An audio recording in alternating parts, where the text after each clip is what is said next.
सिरसा में मेरी अमन मोबाइल्स के नाम से मोबाइल का रिटेल का काम है सर जी। और लगभग 20-22 साल से हम सभी इस लाइन में जुड़े हैं। इस प्रेस कॉन्फ्रेंस में जो मेन चीज़ हम आपके सामने रखना चाहते हैं वो ये है कि वीवो कंपनी की MOP पॉलिसी का नाम लेकर हमारे से कंडीशनल ब्लैंक सिक्योरिटी चेक लिए गए थे जो कि पेनल्टी लगाने के लिए थे, लेकिन कंपनी के कुछ एम्प्लॉयज़ ने मिलकर लोकल डिस्ट्रीब्यूटर के साथ मिलकर उन चेकों का मिसयूज़ किया, हमारे अकाउंटों को मैनिपुलेट किया गया, हमारे अकाउंट्स में झूठी लेन देनदारी दिखाकर, अपने गलत प्रोडक्ट दिखाकर उसके ऊपर झूठे वो चेक के बाउंस के केस हमारे ऊपर दर्ज किए गए, जिसमें जो मेरे ऊपर केस दर्ज था वो 9 दिसंबर 2021 को माननीय न्यायालय ने खारिज कर दिया था। और जो मेरे साथ बाकी 5 भाई हैं इनके केस चल रहे थे, इनके केस भी कल माननीय न्यायालय में यहाँ पे खारिज कर दिए गए। इसके लिए हम माननीय न्यायालय जुडिशरी का और जो हमारे जज साहब थे रिचू गोयल जी, उनका हम तहे दिल से धन्यवाद करते हैं कि उन्होंने सारे फैक्ट देखते हुए हमारा साथ दिया और सच्चाई की जीत हुई। जो हाल ही में सुप्रीम कोर्ट के जज साहब ने, ऑनरेबल ने, जो सिंबल है जस्टिस का, उनकी आंखों से पट्टी उतारी है, वो आज इस चीज़ को देख के सही साबित हो गई है कि न्याय जो है वो सबको मिलता है, न्याय की जो मूर्ति है वो सबको सच्चाई से देखती है। और रिचू गोयल मैम ने, जो हमारे ऑनरेबल जज साहब है, उन्होंने इस चीज़ को सही साबित कर दिया। उन्होंने सारे फैक्ट देखते हुए ये फैसला हमारे फेवर में दिया है। इसके लिए हम मैम का सभी भाई तहे दिल से धन्यवाद करते हैं। और साथ ही साथ हम जो हमारे वकील साहब हैं दीपक मोंगा जी, उनके भी आभारी हैं कि उन्होंने भी सच्चाई का साथ देते हुए हमारे साथ इतनी मेहनत की। मेन इस जो केस से रिलेटेड फैक्ट्स हैं वो मैं बताना चाहता हूँ।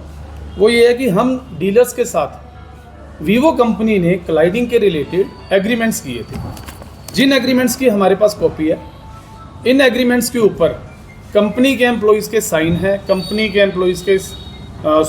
की स्टैंप है, यहाँ के जो उनके लोकल डिस्ट्रीब्यूटर है कुमार ट्रेडर्स, उनके भी stamp sign as a witness, और ये कंपनी के एम्प्लॉयज़ के। और उनका कहना है कि जी अगर हम उनको ये एग्रीमेंट प्रोवाइड करवाते हैं तो वो हमें जो हमारे पेंडिंग रेंट्स वगैरह ड्यूज़ हैं वो क्लियर करेंगे। हम उनको पिछले 7-8 महीने से इनकी कॉपीज़ भेज रहे हैं, मेल पे मेल डाल रहे हैं, लेकिन उन्होंने हमारी मेल्स का कोई रिप्लाई तक नहीं दिया। ना वो हमें मेल्स का रिप्लाई दे रहे हैं, ना हमारे हमें पेंडिंग ड्यूज़ क्लियर कर रहे हैं। दूसरा मेन, जो इस कंपनी के मेन पर्सन जुड़े हुए सारे मामले में, कंपनी के DGM है मिस्टर परमजीत अरोड़ा, उनको हम 2019 से इन सारे फैक्ट्स को लेके मेल डाल रहे हैं कि कैसे उनके MD ने ये सारी गेम खेली, हमारे से MOP के नाम पे ब्लैंक चेक लिए, उनको मिसयूज़ किया, मोबाइल डीलर्स के अकाउंट में सैनिटरी प्रोडक्ट्स ऐड करके और 24% तक पेनल्टीज़ लगाकर अपनी एक फर्म की देनदारी गलत तरीके से दूसरी फर्म में डालकर चेकों का मिसयूज़ किया गया।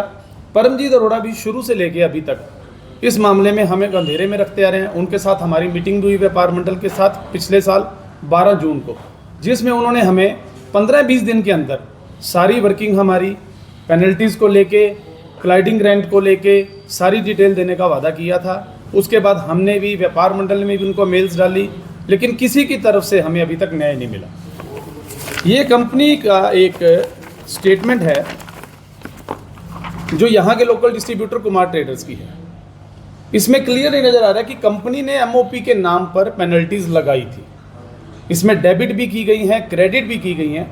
डिस्ट्रीब्यूटर को वो कुछ टाइम बाद वापस कर दी गई हैं। कंपनी पर्सन भी वर्बली बोल रहे हैं जी कि वो पेनल्टीज़ वापस जा चुकी हैं, लेकिन वो हमें डिटेल नहीं दे रहे हैं। इस भाई को 3,20,000 रुपये की पेनल्टी लगाई गई थी। जो कोर्ट में चेक का झूठा केस किया गया उसमें वो पेनल्टीज़ का जिक्र है, इसमें वापस आई है, लेकिन इसको डिटेल नहीं दी जा रही। इस भाई को 80,000 रुपये की पेनल्टी लगाई गई थी, उसकी भी कोई डिटेल नहीं दी जा रही है।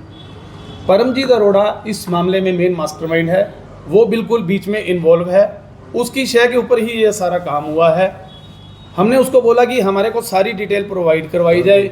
उसने हमें मेल्स में भी ये आश्वासन दिया जी कि इस सारे मामले की कार्रवाई होगी, जो भी इस मामले में लोग हैं उनके ऊपर कंपनी स्ट्रिक्ट एक्शन लेगी।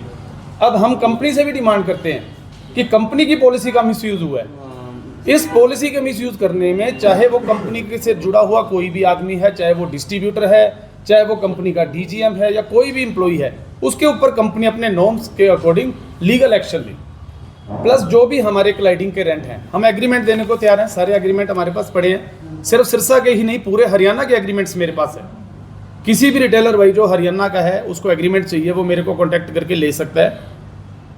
एग्रीमेंट के मुताबिक हमें हमारे पेंडिंग रेंट्स दिए जाएं, उसके बदले में अगर कंपनी हमारे से जीएसटी इनवॉइस लेती है, वो हम देने को तैयार हैं। जो हमें लाखों रुपए की पेनल्टीज लगाई गई हैं, उसकी पिक्चर क्लियर की जाए कि वो पेनल्टीज किसके पास है, कंपनी के पास है, डिस्ट्रीब्यूटर को दे दी है, या कंपनी के एम्प्लॉय परमजीत अरोड़ा ने आपस में मिल बांट के खा ली है।